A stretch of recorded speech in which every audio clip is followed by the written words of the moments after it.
एकमात्र नाम को पकड़ लो, हमारी प्रार्थना मान लो। लोक परलोक में जो सुख चाहिए वो सब नाम से प्राप्त हो जाएगा। देखो, इसमें चिंता नहीं करनी भगवान ने अपनाया कि नहीं अपनाया, इसकी भी परीक्षा नहीं करनी। भगवान ने अपनाया कि नहीं अपनाया, इसके लिए हमें ढूंढने की जरूरत नहीं। भगवान से भी बलवान भगवान का नाम है, उसको हम पकड़े। बात समझना। गोस्वामी जी कह रहे हैं, जोगुना विराग कलयुग है, अष्टांग योग का फल है परमात्मा में समाधिस्थ हो जाना। कोई बिरला योग का प्रयोग परमात्मा समाधि के लिए करता है। नहीं, आप देख लीजिए, हम जो योग करते हैं उसका उद्देश्य क्या है? अनुलोम विलोम कपालभाति जो भी करते हैं उसका उद्देश्य क्या है? शरीर स्वस्थता। ध्यान से देखिएगा, शरीर स्वस्थता का उद्देश्य क्या है? भोग, समाधि नहीं। जो अष्टांग योग का फल है समाधि, कलयुग में नहीं रह गया। कोई बिरला होगा, हम ये नहीं कहते भगवान की सृष्टि में ऐसा नहीं हो सकता, होंगे, कोई बिरले होंगे, लेकिन प्रगट में देखने में जो आता है वो योग का प्रयोग शरीर स्वस्थता और शरीर स्वस्थता का प्रयोग भोग।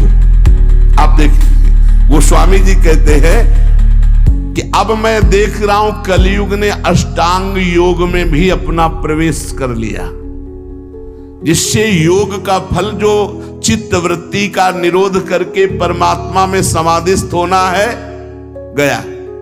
कोई बिरला होगा। भी कह रहे हैं न विरागु, वैराग्य, क्या वैराग्य रह गया है? जो वैरागी महापुरुष पीछे हुए हैं, अब वैराग्य क्या रह गया? क्या वैराग्य रह गया है?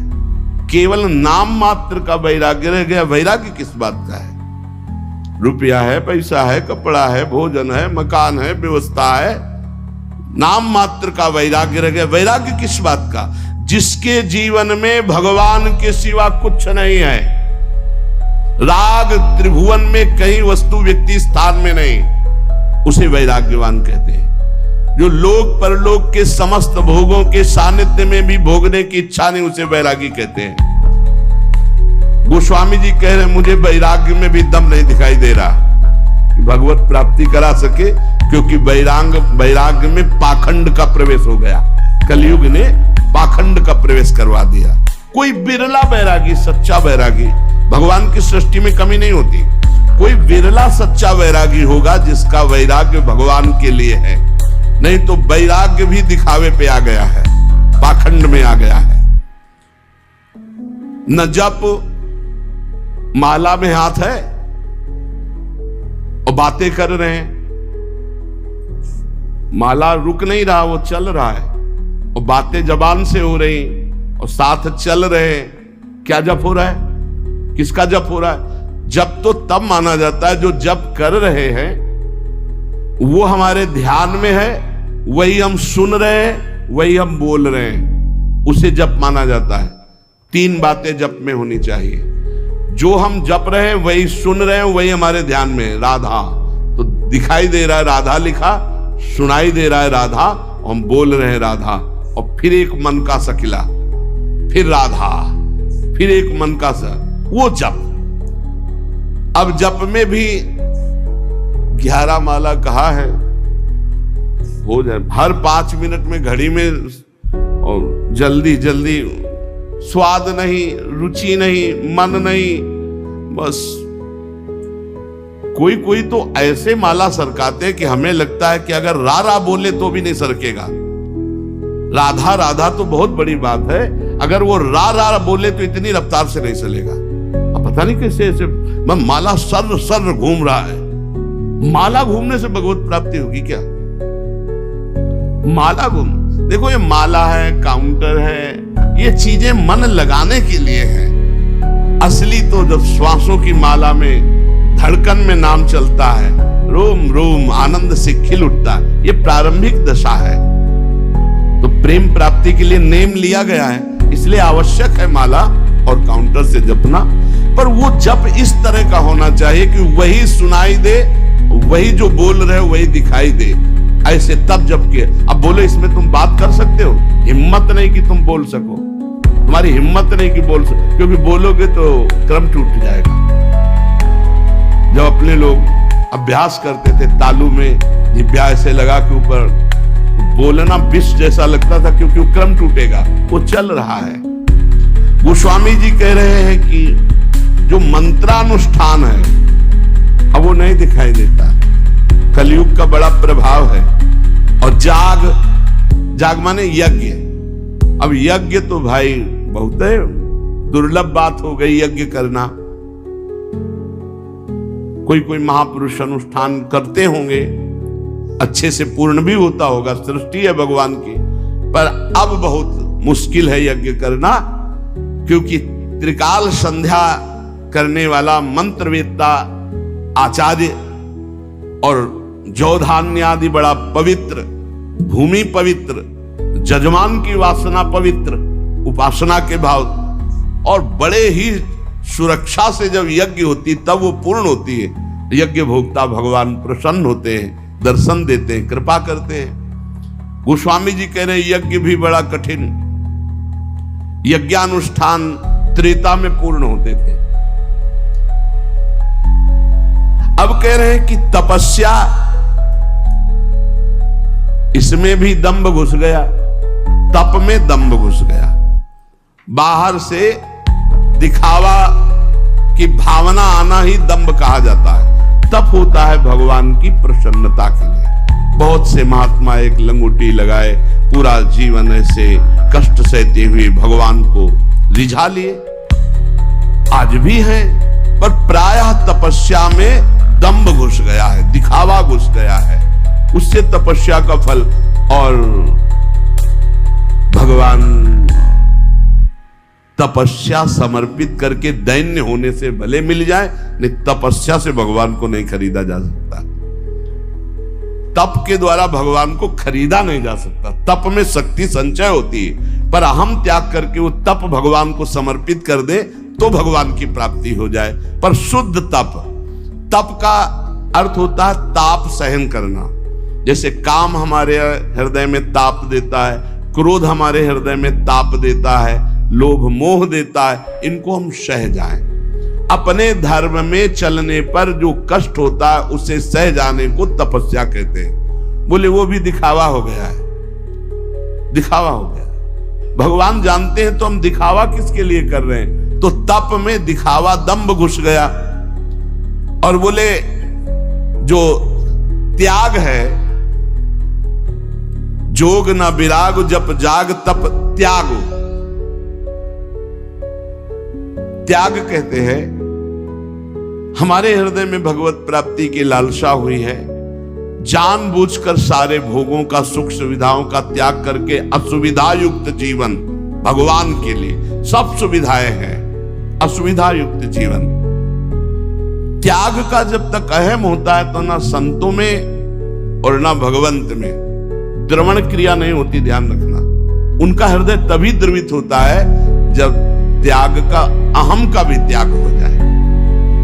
कई बार सत्संग में सुनाया है, पूरे भारत की नदियों का भ्रमण करके फलाहार दुग्ध आदि से जीवन व्यतीत करते थे। उनको जब सुनने को मिला महाप्रभु चैतन्य देव की महिमा की कीर्तन में अमृत बरसता है, तो उन्होंने लगा कि जब मैं जाऊंगा तो मैं त्यागी हूँ, समस्त तीर्थों का अवगाहन किए हूँ, फलाहार दुग्धाहार रहता हूँ, तो महाप्रभु गले से लगा ले। कीर्तन में पहुंचे, जे भी पहुंचे तो महाप्रभु का कीर्तन रुक गया और कहा कौन बहिर्मुख पुरुष आ गया जिससे कीर्तन का रस सूख रहा है? और वही आए हुए थे। बोले हटाओ इनको, हटा। अब वो जो दूर जाकर के खड़े हुए और रोने लगे कि प्रभु क्या मुझ जैसे अधम का आपके चरणों में कोई स्थान नहीं मिलने का? अगर आप जैसे महापुरुष अंदर से प्रार्थना करते हैं, आप जैसे महापुरुष मुझ जैसे अधम को स्वीकार नहीं करेंगे, फिर मेरा उद्धार कैसे? महाप्रभु दौड़ पड़े और जाके गले से लगा लिया और कीर्तन में उन्मत्त कर। अहम का त्याग, त्याग की स्मृति का त्याग, दैन्य भाव। तो त्याग का भी महत्व भगवत प्राप्ति नहीं करा सकता। तीरथ न धर्म जानो वेद विधि किमि है। अब तीर्थ, ध्यान देना आप, कलयुग की चाल का ध्यान देना, आप सब हृदय वाले हैं। घर गृहस्थी में उतने पापाचरण की वृत्ति नहीं आएगी जितना तीर्थ में आने की संभावना है। क्यों आने की संभावना है? कलयुग की कुचाल है कि यहां का पाप वज्र की तरह होगा, तुम्हारी दुर्गति होगी। ब्रह्मा जी के 4 ये युग पुत्र हैं, सतयुग, त्रेता, द्वापर, कलयुग।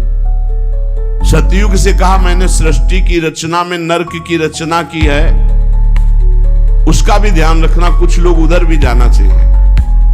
बोले प्रभु हमारे राज्य में कोई नरक जाए असंभव, आपकी इस आज्ञा का पालन नहीं हो पाएगा। सतयुग ने कहा। त्रेता से तो त्रेता ने कहा बड़े भैया का अनुसरण करेंगे।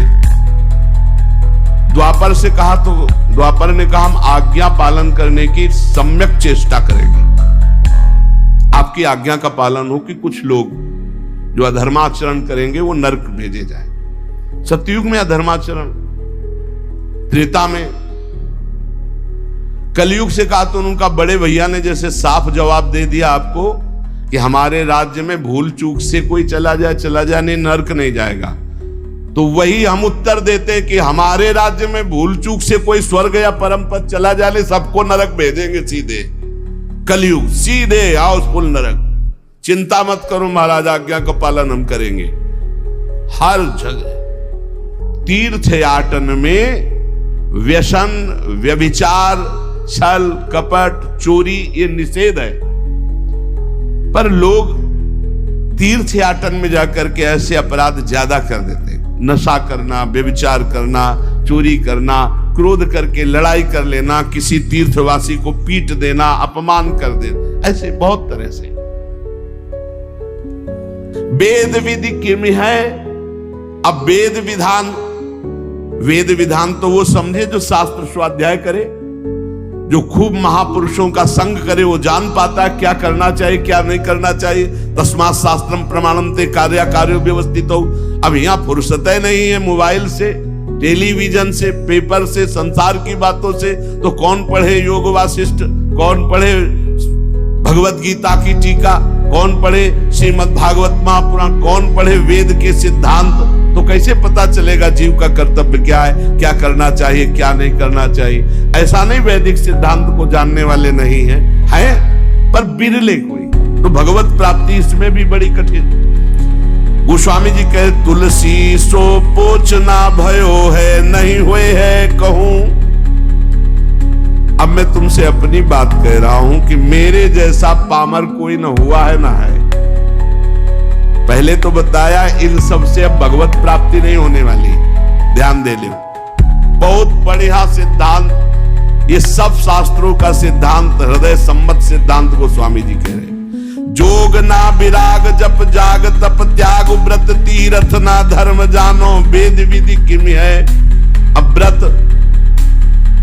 व्रत की पूछो तो कोई बिरला ही व्रत का नियम। एक बार हमने वर्णन किया था कि दशमी को ये और एक बार, और द्वादशी को एक बार, और एकादशी को तो पूरा या तो निर्जला रहो या एक बार जल फल फूल जो कुछ थोड़ा सा ग्रहण कर लो। अब तो जानते हो कैसे व्रत होते हैं,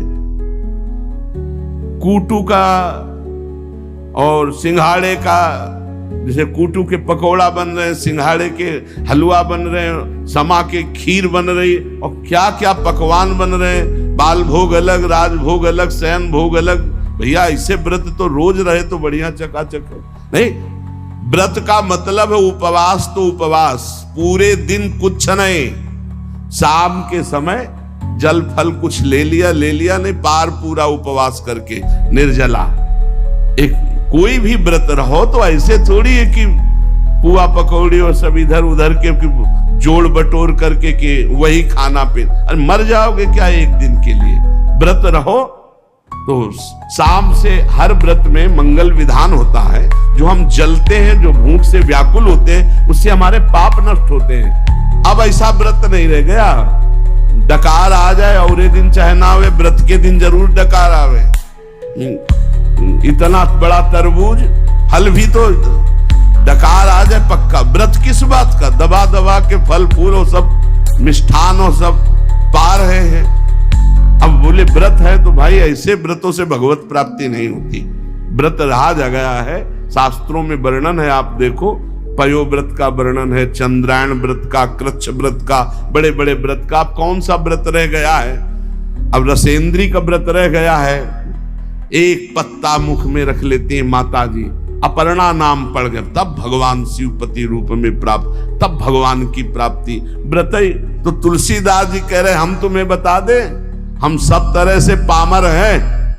हे देखो महापुरुषों का हृदय, तुलसी सो पोचना भयो है, नहीं हुए है कहूं, मेरे जैसा पामर न कोई है और न कोई होगा। सोचे सब आके अग कैसे प्रभु क्षमी है, मेरे तो न डरू, मुझे कोई डर नहीं है भाई। क्यों? तुमने क्या पा लिया कि तुम्हें डर नहीं? बोले रघुबीर सुनो साची कहो, औरों से नहीं, सीधे भगवान से कह रहे, खल अन खई है तुम्हें सज्जन ना गमई है। दुष्ट लोग इस बात से प्रसन्न होंगे। अब देखते हैं इसकी कौन सी दशा होगी। पर सज्जन लोग इस बात से दुखी होंगे कि तुलसी राम का है, इसका अहित कैसे हो सकता है? तो कह रहे हैं मुझे डर नहीं, सुनो रघुनाथ जी, भले सुकृति के संग मोहि तुला तौलितो, तपस्वी व्रती तीर्थयाटन योगी जपी त्यागी, इन सबको एक तुला में रख लो हे रघुनाथ जी, और तौला जाए तो मेरी तरफ कांटा भारी होगा। बोले क्यों महाराज?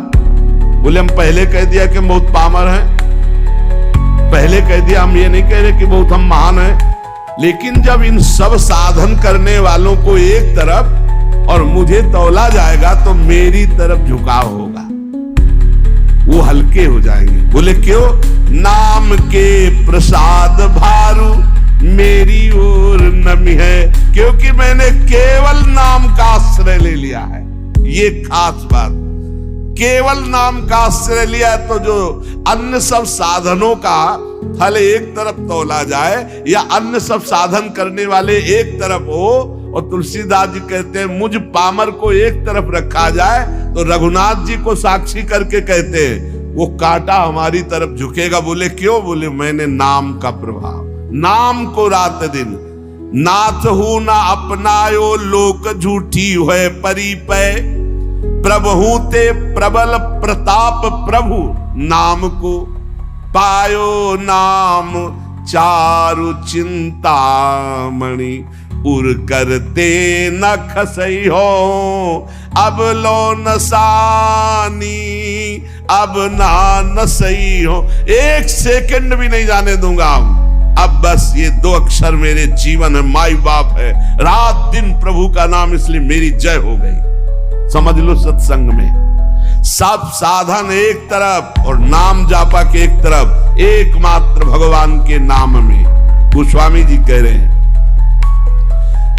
जागिए न सोइए बिगोइए जन्म जाए, दुख रोग रोइए कलेश को काम को, राजा रंक रागी और विरागी भूरी भागिए, अभागी जीव जरत प्रभाव कलि बाम को, तुलसी कबंध कैसो धाई वो विचारु अंध, धंध देखियत जग सोच परिणाम को, सोई वो जो राम के स्नेह की समाधि सुख, और जागबे जो जीह जपे नी के राम नाम को। इस कलयुग ने सबकी बुद्धि को भ्रष्ट कर दिया है। हरिवंश महाप्रभु कहते पाए जान जगत में सब जन, कपटी कुटिल कलयुगी टंचु, सबकी बुद्धि में कलयुग अपना प्रभाव दिखाए। गोस्वामी जी कह रहे हैं इस संसार में ना तो कोई जाग रहा है और ना सो रहा है, अब प्रपंच में फंसे। बोले नहीं, जागते भी हैं, सोते हैं। तो गोस्वामी जी कह रहे हैं हम जागना किसे कह रहे हैं और सोना किसे कह रहे हैं? बोले जागिबो जो जीह जपे नीके राम नाम को, और सोईबो जो राम के स्नेह की समाधि सुख। सोना किसे कहते हैं? भगवान के चिंतन में डूबा हुआ आनंद मगन कब निद्रा में चला गया फिर जगह भगवान के चिंतन, इसे सोना कहते हैं। बोले संसार के जीव न सोना जानते हो न जागना। और जागना किसे? जब चेतना में है तो हर समय जबान से नाम जप कर रहे हैं। गोस्वामी जी कह रहे हैं कलयुग है, जीवन का जीवन पूरा व्यर्थ नष्ट कर रहा है कलयुग। मनुष्य के दुख शोक रोग रो रहे हैं, जिंदगी बर्बाद हो रही। काम क्रोध क्लेश सब के हृदय में बाढ़ आ रही है। राजा रंक रागी विरागी भागी अभागी सबको कलयुग ने अपने में ग्रसित कर लिया है। कुटिल कलयुग का ऐसा प्रभाव है कि सबको अंधा कर दिया है। वह धंधा रसेंद्री जनेंद्री का, ईमानदारी से देख लो। खूब बढ़िया खाने को मिले भोगने को मिले, अंधा कर दिया। ना ये चैन से सो पा रहे हैं न जाग पा रहे हैं। चैन से सोना है भगवान का चिंतन करते हुए, भगवान के चिंतन में सोना, और जागना है रात दिन नाम चल रहा है, यही जगना है। गोस्वामी जी कह रहे हमारे ऊपर कलयुग होश में नजर मत डाल देना। सुनिए कराल कलिकाल भूमि पाल तुम जाय घालो चाहिए कायदो राखे ताय को। ए महिपाल हो तुम, कलयुग तुम्हारा राज इस समय फैला हुआ है, तुम राजा हो मानते हैं, तुम सबको नष्ट कर रहे हो ये भी जानते हैं, सबको बुद्धि भ्रष्ट। सब में कौन बचा है? जो सोता है भगवान का चिंतन करके, जगता है भगवान का चिंतन करके और हर समय नाम जप करता रहता, उसके ऊपर कलयुग का प्रभाव नहीं पड़ेगा। सुनिए कराल कलिकाल भूमि पाल तुम जाय घालो चाहिए कायदो राखे ताय को। जिसको तुम नष्ट करना चाहो उसे कोई बचा नहीं सकता भगवान के सिवा। अरे बुद्धि बदल दी महाराज परीक्षित की, जो गर्भई में भगवान का दर्शन किए थे, मरा हुआ सांप ऋषि के गले में ऐसे विनोद में डाल दिए। वो विनोद है, वो समाधिस्थ महात्मा है, इतने बड़े पूज्य महात्मा, उनके गले में एक मरा हुआ सांप डाल दिया। बुद्धि खराब कर देता कलयुग। गोस्वामी जी कह रहे देखो मैं कोई अहंकार से नहीं कह रहा, ए कलयुग हाँ तो दीन दूबरो बिगारो ढारो रावरो ना मैं हूं ते हूं ताई को सकल जग जाहि को। वैसे बहुत दीन हूं बहुत दूबरा हूं, पर ऐसा मत समझ लेना मैं बहुत बड़े का हूं। ए कलिकाल साची कहो कलिकाल कराल में ढारो बिगारो तिहारो कहा है। काम को कोह को लोभ को मोह को महिषोवान प्रपंच रहा है। हाँ जगुनायक लायक आज पे मेरी ओ टेव कुटेव महा है। जानकी नाथ बिना तुलसी जग दूसरों सु करी हो ना हा है। तू अपना इतना प्रभाव बढ़ा लिया, सारे जगत को काम क्रोध लोभ कपट मोह हिंसा दंभ पाखंड मदिरा पान मांस खाना व्यभिचार करना फैला दिया तूने। पर मैं हाहा तेरे से नहीं खा सकता। मैं रघुनाथ जी कहूं देख तू मेरा कुछ नहीं बिगाड़ सकता। क्यों? भागीरथी जलपान करो और नाम द्वय राम के लेत नितय हो। मोको न लेनो न देनो कछु कल भूल न रावरी और चितय हो। रोज भगवान का गंगा जल पान करता हूं चरणामृत, और जितना बना 2-4 नाम जप कर लेता हूं। कलयुग होश में हमारी तरफ देख मत लेना तुम। जान के जोरी करो परिणाम तुम्हें पछतई है पै मैं न भितई हूं। तुम्हें बता दे कि अगर हमारी तरफ देखा कुछ उपाय किया हमारे नष्ट करने का तो मेरा तो कुछ बिगड़ेगा नहीं, मैं डरूंगा नहीं, लेकिन हो सकता है तुम्हारा बिगड़ जाए। बोले कैसे? बोले ब्राह्मण जो उगल्यो उर्गारी हो त्यों ही तिहारे ही ना हितई हो। महामहिम गरुड़ जी ने जब एक भोजन आहार एक जगह लिया तो उसमें एक ब्राह्मण भी आ गया, ब्रह्म ऋषि। तो आंख पैदा हो गई गरुड़ जी के तालू में, तत्काल उगल दिया। बोले समझ लो जो भगवान का भजन करते तो गरुड़ जी नहीं लील पाए तो एक कलयुग तू क्या बिगाड़ लेगा। भगवान का चरणामृत पान करता हूं, दो चार जो बना वो राम राम जप लेता हूं क्योंकि मैं रघुनाथ जी का हूं। ये ठसक रोज भगवान का चरणामृत पान जो करता है और जो नाम जप करता है कुछ नहीं बिगड़ेगा। जिते विनायक शुभ शुभ विघ्न, सेवक जी महाराज, जिते विनायक शुभ शुभ विघ्न करे नहीं कोई, विघ्न करे नहीं कोई, डरे कलिकाल कष्ट भय, हरे सकल संताप हरसि हरिनाम जपत जय। जो भगवान नाम जप कर रहा है उसकी सदा जय होती है। नाम जप करो, रोज भगवान का चरणामृत पियो। प्रिया प्रीतम का चरणा, ये गंगा जल क्या है? गांगम वारि मनोहारि मुरारि चरणच्युतम त्रिपुरार शिरश्चारि पापा बहार पुनात्माम। कई बार सत्संग में कहा चरणामृत का नियम ले लो, बिना चरणामृत के भोजन मत करो। पहले चरणामृत जाएगा प्रभु का तब भोजन पाएंगे, ऐसा नियम लिए हो। सुबह होते ही पहला बात होनी चाहिए चरणामृत अपनी जिह्वा पे जाए। भागीरथी जल पान करो और नाम द्वय राम के लेत नितय हो। देखो बोले जो बना हमसे दो चार बार नाम ले लेता हूं, भगवान का चरणामृत पीता हूं, गंगा जल पीता हूं। ए कलिकाल हमारी तरफ देख मत लेना, और नहीं देखेगा कलिकाल। नाम जब चल रहा है बुद्धि भ्रष्ट नहीं होगी, नहीं भ्रष्ट कर देगा। कलिकाल ने बुद्धि को भ्रष्ट कर दिया।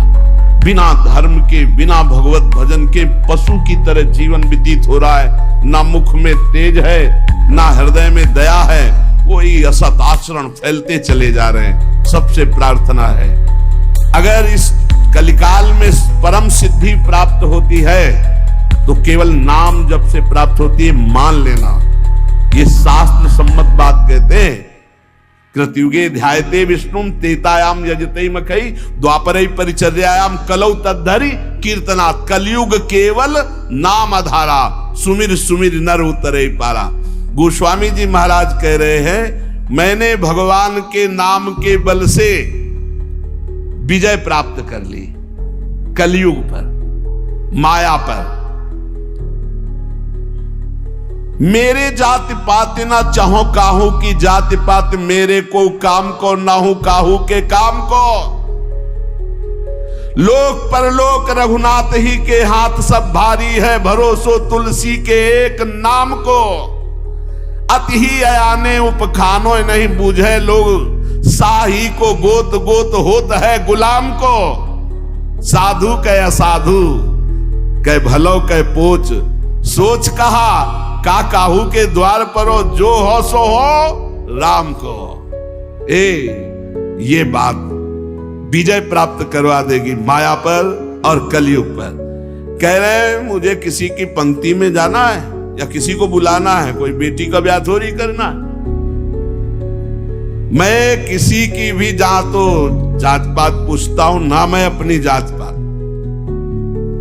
मैं ना तो किसी के काम का हूं ना कोई मेरे काम का है, ना मेरा लोक ना मेरा परलोक, मेरा सब कुछ रघुनाथ जी भगवान। मेरा लोक परलोक मेरी साधना साध्य सब मेरे भगवान। बहुत जोर की बात है। तुलसी एकमात्र केवल नाम का सहारा लिया है, नाम का। भारी है भरोसो तुलसी के एक नाम को। नाम को पकड़ लो भाई। हमारे हर प्रश्न का उत्तर नाम होता है, क्योंकि तस्मात् शास्त्रम प्रमाणम। और युग धर्म के अनुसार अगर किसी का परम कल्याण, मनोरथ की पूर्ति, लोक परलोक की मंगलमयी यात्रा, तो वो नाम से ही होगी। कह रहे मैं साधु हूं या असाधु, भला हूं या बुरा हूं, जैसा हूं मुझे किससे क्या लेना देना। मैं अपने भगवान का हूं और भगवान के द्वार पे पड़ा हूं। मैं अपनी लाडली जू का हूं, लाडली जू की शरण में पड़ा हूं। कीवे कहा पढ़िवे को कहा फल, बूझी न वेद को भेदु विचारे। स्वार्थ को परमारथ को कलि कामद, राम को नाम विचारे। खूब वेद पढ़े हो, शास्त्र पुराण पढ़े हो, लेकिन नाम जप नहीं कर रहे हो तो कुछ नहीं होने वाला, ध्यान रखना। ये कई शास्त्रों में पढ़ा है, गोस्वामी जी भी कह रहे हो, ये खास हृदय की भी बात है। वाद विवाद विषाद बढ़ाई के छाती पर आयो अपनी जा रहे। बोले मान लो मेरी बात, अगर तर्क विवाद करोगे तो अपनी भी छाती जलाओगे, दूसरे की जलाओगे। चारिहु को, छहो को, नवों को और 10-8 को पाठ कुकाठ जो फारे। यदि नाम जप नहीं चल रहा, 10-8 को 18 पुराण और 9 को कह रहे कि 9 व्याकरण है, व्याकरण के 9 है। इंद्र, चंद्र, काश, कृष्ण, शाकटायन, आपिशाली, पाणिनि, अमर, जैनेन्द्र और सरस्वती, ये 9 व्याकरण। और फिर कह रहे 6 को 6 शास्त्र, और फिर कह रहे चारियों को, चारों वेद को। 4 वेद, 6 शास्त्र, 9 व्याकरण, 18 पुराण, ये सब कंठस्थ हो और नाम जप नहीं है तो गोस्वामी तुलसीदास जी कह रहे भगवत प्राप्ति नहीं होगी। आप पक्का समझ लीजिए। इसीलिए ये बचपन से सब शास्त्रों का जहां तक बना गुरु कृपा से स्वाध्याय और मार्गों का चलना सब छानबीन के, तब हम तुमसे कहते हैं राधा राधा राधा बोलो। कोई अंधविश्वास से नहीं कहते। गोस्वामी जी कह रहे वाद विवाद विषाद बढ़ाई के छाती पर आई और अपनी जा रो। तर्क वितर्क वाद विवाद करके अपना हृदय जलाओ, दूसरे का हृदय जलाओ, तुम्हें जैसा मनावे। मेरी बात सुन लो, चारियों को, 6 को, 9 को, 10-8 को पाठ कुकाठ जो पारे। स्वार्थ को, परमारथ को, कलिकामद राम को नाम विसारे। यदि भगवान का नाम तुम नहीं जप रहे हो, 4 वेद, 6 शास्त्र, 9 व्याकरण, 18 पुराण कंठस्थ किए हो, तो भले जैसे कुकाठ को चीरने से कुछ हाथ नहीं लगता, ऐसे कुछ हाथ नहीं लगेगा। इसलिए सबसे प्रार्थना है, और जो साधन बने तो करो, लेकिन नाम को मत छोड़ो। अगर नाम साधन में अपने ले आए, राधा राधा राधा, कृष्ण कृष्ण, हरि राम कृष्ण जो जप रहे हो, पक्का भगवत प्राप्ति हो जाएगी, चाहे जो हो, चाहे जैसे हो। इसलिए सत्संग का सार, जितना बन सके अपने आचरणों को सुधारो, भोजन सुधारो, दूसरों का मन वचन कर्म से अहित मत करो, हित करो और नाम जप करो। इसी जन्म में भगवत प्राप्ति हो जाएगी।